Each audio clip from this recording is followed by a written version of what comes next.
jiwa, tangan terikat, namun bara belum tamat. Keluar diperbudak dunia, kami nyala cahaya jiwa. Tiada lagi tunduk hina, langkah kami menuju merdeka. Bara revolusi bakar segala gelita.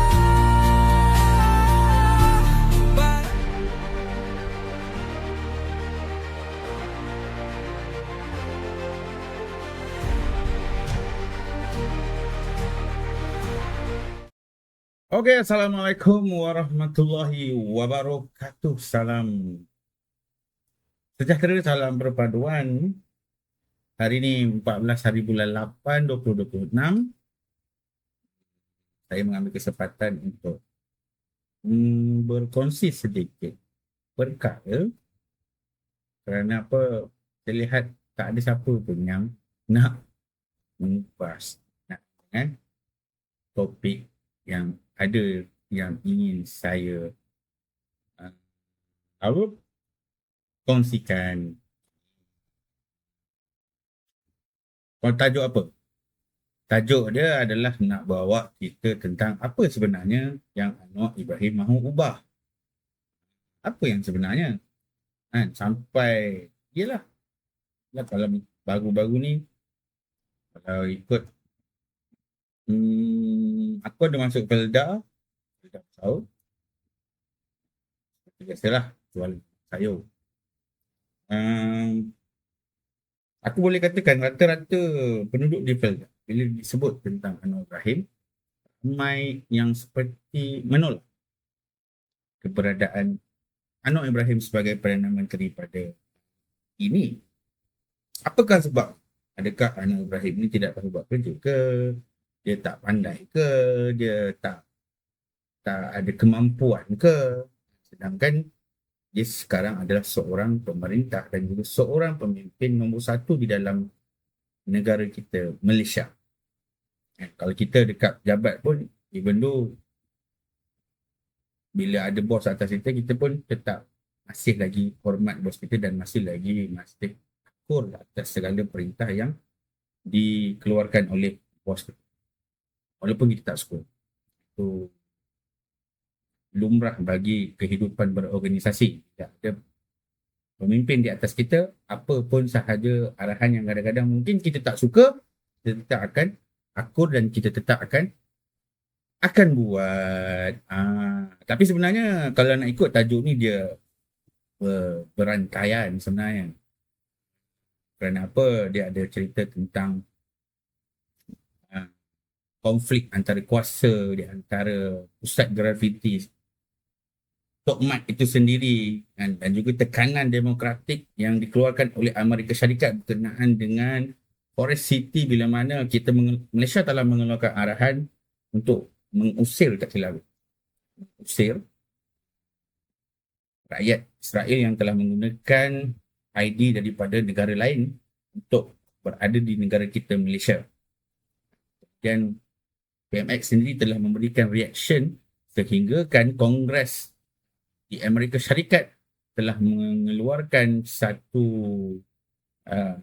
arahan bertulis kepada Marcos Rubio berkenaan dengan hubungan strategik antara negara kita Malaysia dan juga Amerika Syarikat untuk dilihat semula. Ini mungkin akan memberikan impak kepada negara kita dari segi hubungan politik antarabangsa, mana akan sedikit sebanyak akan memberikan gencatan terhadap beberapa perkara. Kerana apa? Sehingga kini kita masih lagi, Malaysia masih lagi bertaut dengan keberadaan negara Amerika Syarikat sebagai penakluk bagi ekonomi dunia, walaupun kalau secara dasarnya kita lihat China telah mendahului Amerika dari sudut ekonomi pada hari ini. Okey. Apa lagi?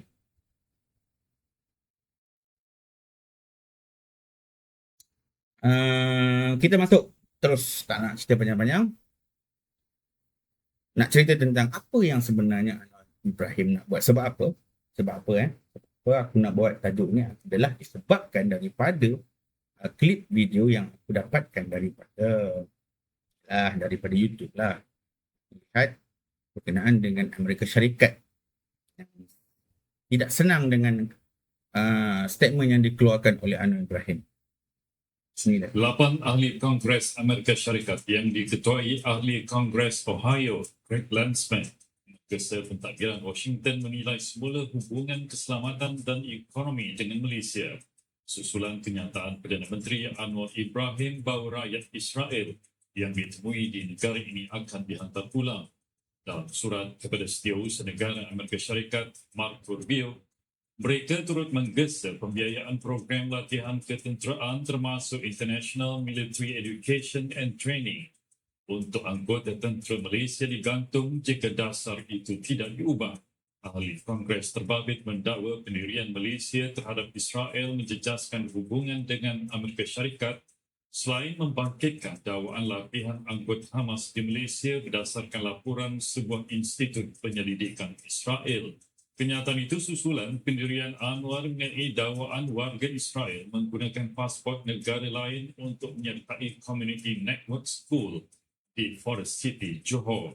Setakat ini, Jabatan Imigresen memaklumkan semua 256 warga asing yang diperiksa di lokasi itu memiliki dokumen perjalanan yang sah. Zahrul Alam, Yahya Syahir, FMT.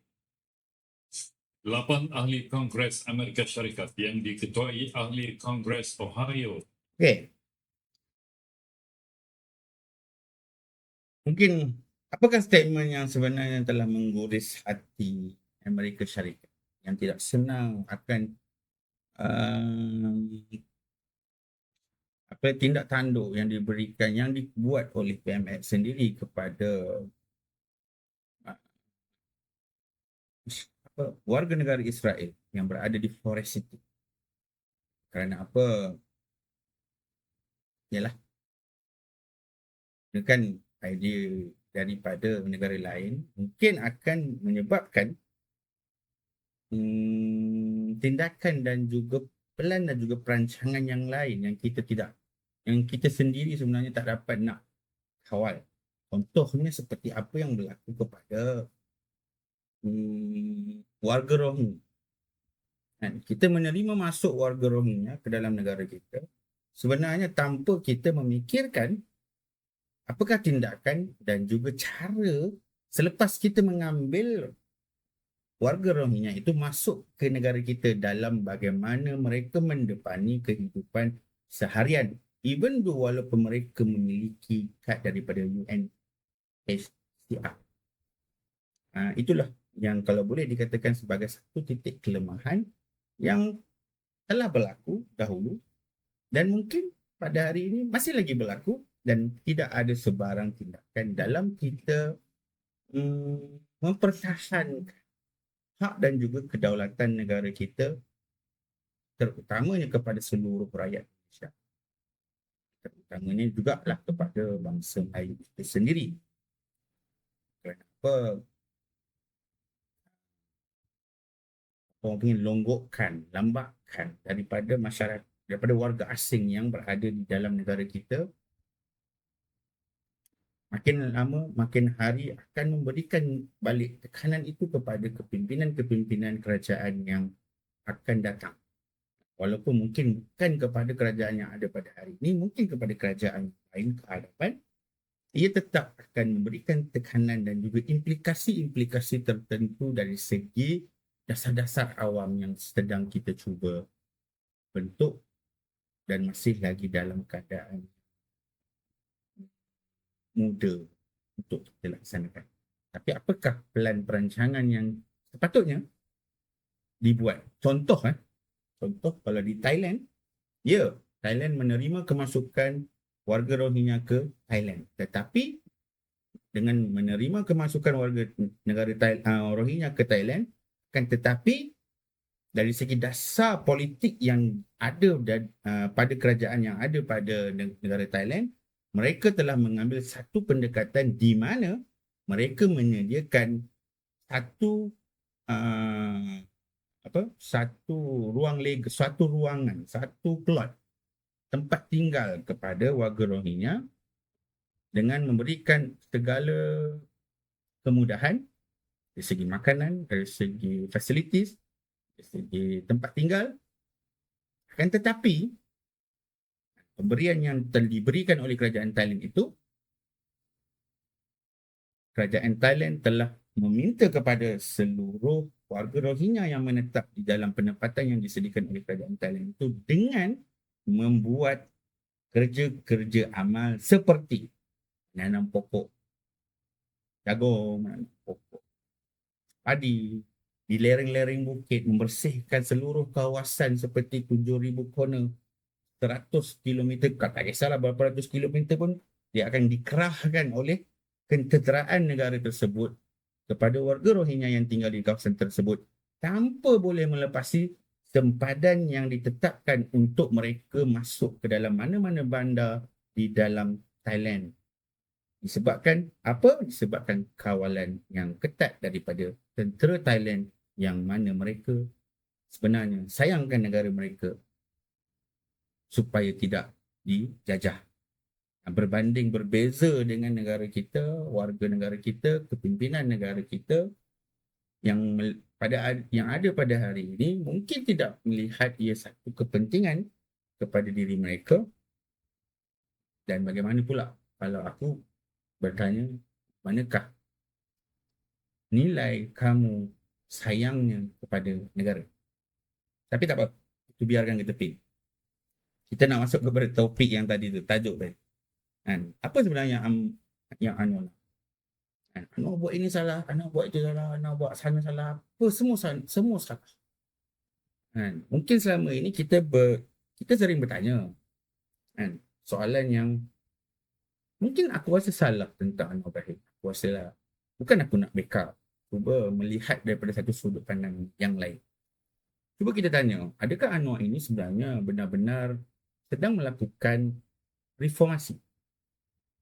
Atau adakah beliau benar-benar sebenarnya mahu melakukan melakukan perubahan terhadap kehidupan dan juga sosial masyarakat?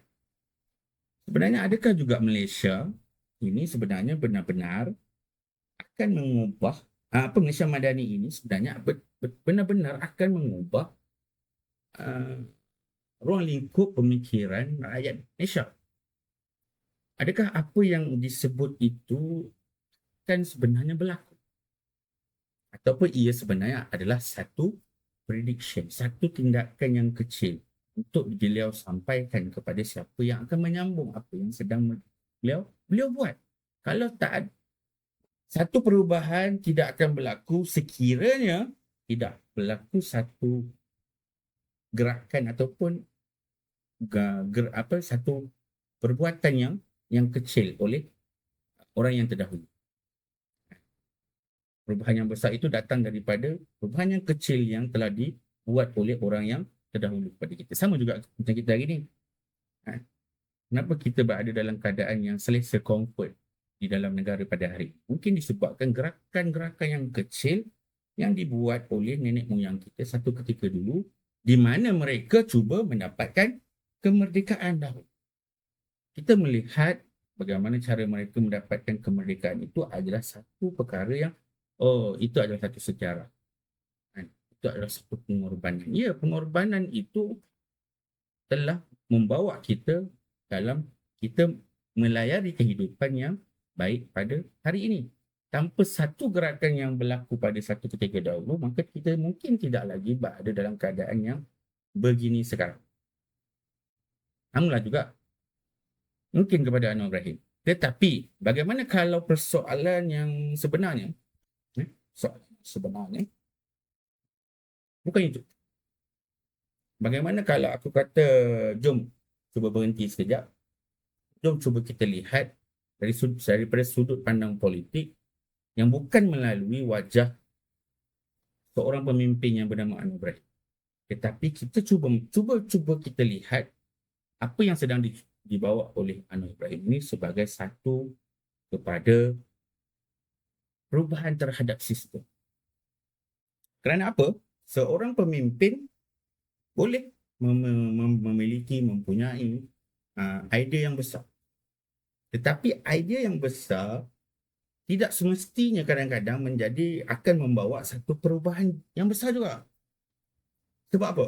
Kerana di antara idea dan juga kehidupan rakyat itu ada satu dunia yang sebenarnya yang telah berlaku panjang. Kerana apa? Kerana ada kabinet, kementerian, dia ada birokrasi, dia ada institusi, dia ada kepentingan-kepentingan tertentu antara kabinet tadi, antara kementerian tadi, antara birokrasi tadi, antara institusi tadi. Ada kepentingan-kepentingan yang tertentu yang dibentuk oleh orang-orang yang berada di dalam organisasi-organisasi yang disebutkan tadi. So, kerana ada apa? Ada politiknya, dia ada ekonomi, ada budaya, ada media, ada masyarakat.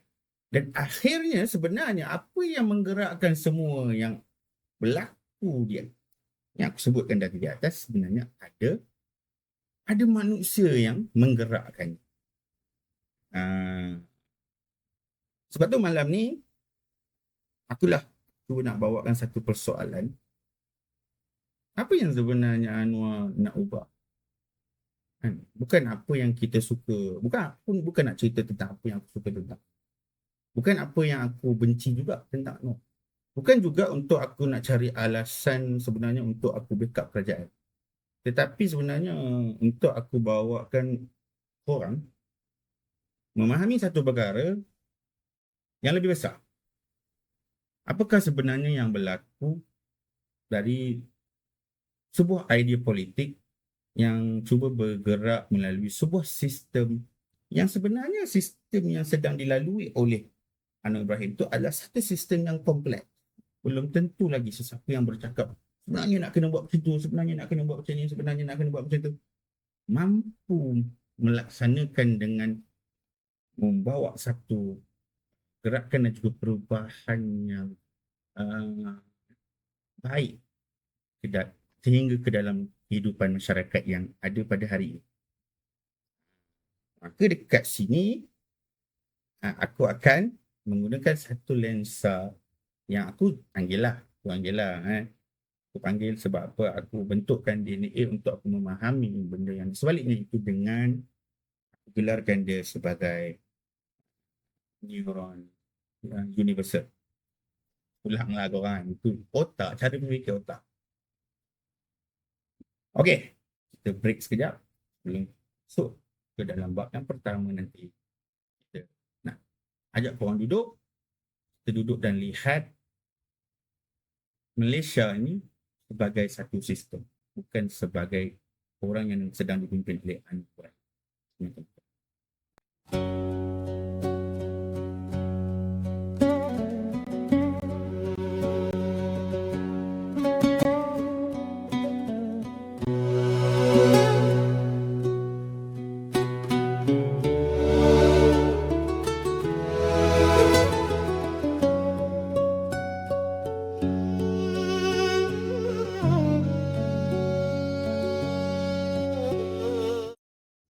Okey, kita dalam bab yang pertama.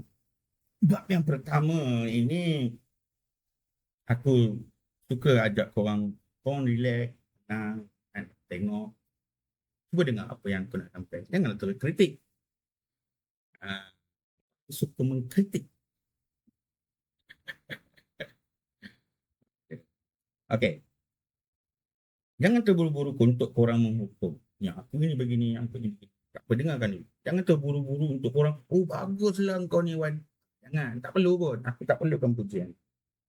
Cuba kita tengok dahulu Malaysia ini sebagai sebuah negara. Bukan hanya kita melihat Malaysia ini sebagai bukan hanya melihat Malaysia ini sebagai hanya apa yang memimpin, iaitu Perdana Menteri ataupun Anwar Ibrahim. Kerana apa? Negara ini bukan kabinet. Negara ini juga bukanlah parlimen. Negara ini bukan juga kerajaan. Negara ialah satu jaringan manusia yang sangat kompleks. Kalau Robert Dow, dia mengingatkan kita bahawa politik ini berlaku dalam pelbagai sistem dan subsistem.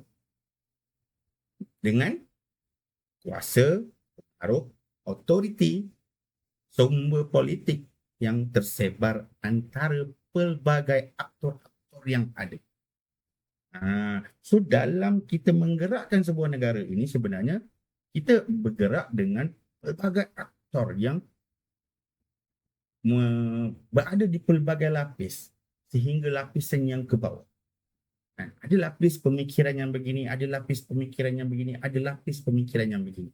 Bagaimana dengan lapis-lapis pemikiran yang ada itu, kita dapat menggerakkan aktor-aktor ini untuk mereka memahami satu sistem yang bertunjangkan kepada satu kefahaman. Mungkin kalau aku melihat sebenarnya kita tidak realize bahawa Malaysia ini sedang berada di puncak yang rakyat. Sebenarnya kalau nak mudah faham bagi aku, cuba melihat Malaysia ini sebenarnya sedang berada di satu puncak yang bagi aku puncak yang ratna lah, kalau aku panggil lah, puncak yang ratna. Okey. So maksudnya kalau kita melihat seseorang yang berada di puncak kerajaan lalu menyangka dia boleh buat apa saja. Ya, dengan kuasa pelbagai perkara boleh dibuat. Tetapi bila kita tidak mempunyai idea dan juga bagaimana untuk menggerakkan idea tersebut, maka yang berlaku adalah di sebaliknya lah. Kerana apa? Untuk melihat, untuk kita menampakkan dan juga memperlihatkan tindakan yang ataupun aktiviti yang ada. Mungkin kita memegang jawatan ni, okey, mungkin ini aktiviti dia. Macam tu lah, saya faham aku lah. So, bila kita melihat daripada segi seseorang itu berada di puncak kuasa, sebenarnya kita sebenarnya sedang menyederhanakan politik itu sebenarnya secara berlebihan. Kerana kuasa bukan sekadar kepada jawatan. Kuasa ialah keupayaan menghasilkan perubahan terhadap tindakan bagi aktor yang lain. So aku ulang. Kuasa ini adalah bila mana keupayaan kita menghasilkan perubahan terhadap satu-satu tindakan kepada aktor yang lain. Maksudnya, aktor yang lain itu terkesan daripada apa tindakan yang kita sedang cuba buat. Dan pengaruh pula berlaku apabila seseorang atau seseorang aktor itu telah menyebabkan aktor yang lain melakukan sesuatu yang mungkin tidak dilakukan tanpa pengaruh tersebut. Maka dekat sini Anwar Ibrahim mungkin mempunyai kuasa yang besar. Anwar Ibrahim ada kuasa yang besar. Dia dah mampu mengarahkan seluruh jentera kerajaan untuk bergerak. Tetapi kuasa itu bergerak dalam bentuk satu jaringan yang luas. Kerana apa? Dalam jaringan yang luas itu pula ada lagi aktor-aktor lain yang akan menggerakkan jaringan-jaringan tersebut walaupun dia mendapat arahan daripada seorang yang berkuasa. Kerana apa? Dekat situ adanya kepentingan lain. Kerana apa? Dekat situ ada institusi yang lain pula. Kerana apa? Ada pula subsistem yang lain. Dan setiap subsistem itu mempunyai logik-logik standard operation dia yang tertentu yang perlu kita atur pula. Sebab itu kalau kita nak memahami bagaimana untuk membawa perubahan ke dalam sebuah negara seperti Malaysia, kita tidak boleh hanya bertanya, apa yang sebenarnya Anwar nak buat?